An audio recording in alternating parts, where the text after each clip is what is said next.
নমস্কার, কেমন আছো সবাই? আশা করি অবশ্যই ভালো আছো। জানো, আমিও ভালো আছি। তার কারণ আজ যে রবিবার, আর রবিবার হলেই আমার না বাড়িতে একদম মন থাকে না। শুধু ভাবি কখন ঘুরতে যাব। মানুষের এই যে সারা দিন কাজকর্ম, সারা সপ্তাহ মাস, কিছু কিছু সময় আমাদের উচিত কাজকর্ম ফেলে একটু নিজেদের মতন ঘুরে বেড়ানো। তাতে মনেরও শান্তি থাকে আর ভালোও লাগে। দেখো, আমরা বেরিয়ে পড়েছিলাম আমাদের বাড়ি থেকে একটু দূরে রায়পুর গঙ্গার ধার। ওখানে একটা মায়ের মন্দির রয়েছে। তো এখানে মেলাটা বসেছে। আমরা জানতাম না, হঠাৎ দেখি মেলা। তো দেখে আমরা খুব আনন্দ। আমরা জানিও না কোন টাইমে মেলাটা বসে, প্রত্যেক বছর ভুলেও যায়, অতটা খেয়াল করি না। কিন্তু প্রত্যেক বছর আমরা ঘুরতে গেলে কিছু না কিছুভাবে এই মেলাটাকে উপভোগ করতে পারি, কারণ আমরা অজানাভাবেই চলে যাই, গিয়ে দেখি মেলা বসেছে।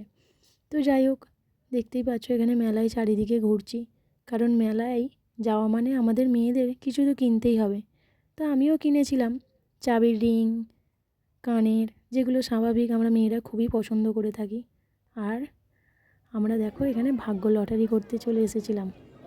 এখানেও আমরা খেলেছি অবশ্য, কিন্তু কিছু পাইনি। তবে তা নিয়ে দুঃখ হয়নি। তবে এই খেলাটা আমরা দাঁড়িয়ে দাঁড়িয়ে দেখছিলাম। আর মায়ের মন্দিরটা এত সুন্দর, লাইটিংটা অসাধারণ। দেখো,